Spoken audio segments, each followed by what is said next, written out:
Donc le mélange Zaro, comme vous l'avez vu dans l'introduction, est un faux mélange qui ressemble un peu au mélange américain. Donc le mélange américain, quand vous le faites, vous décalez le paquet du dessous sur la droite et le paquet du dessus sur la gauche. Là c'est la même chose, sauf qu'en plus du paquet du dessous, on va venir prendre la première carte qu'on va tirer sur la droite, comme ceci. Donc ensuite on fait le mélange américain, mais ce qu'il faut, c'est que la carte qu'on a pris du dessus soit au-dessus, revienne au-dessus en fait. Donc, on le refait, on tire la carte, on égalise, on fait le mélange américain en veillant à ce que la carte soit au-dessus. Ensuite, quand vous êtes là, ce que vous faites, c'est que vous poussez la carte du dessus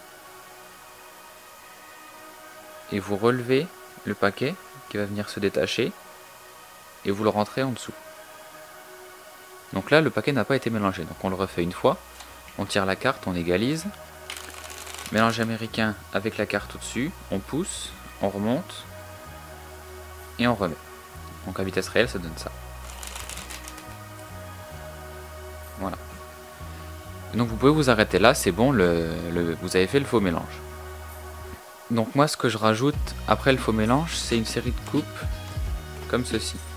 En fait à chaque fois je prends le paquet du dessous et je le décale un peu pour avoir accès à la fin du paquet.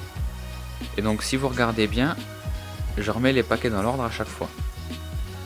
Donc là on prend le paquet du bas, on le remet au-dessus. On prend le paquet d'en dessous, qu'on remet au-dessus. Et le dernier paquet qu'on remet au-dessus, ce qui fait que en fait le paquet n'a pas bougé. C'est comme si on séparait en trois parties. Donc là on a la partie du dessus, là la partie du milieu et là la partie du bas. C'est comme si je faisais partie du bas, partie du milieu, partie du haut. C'est comme si on faisait ça. Donc ce qui fait que bien sûr le paquet n'est pas mélangé.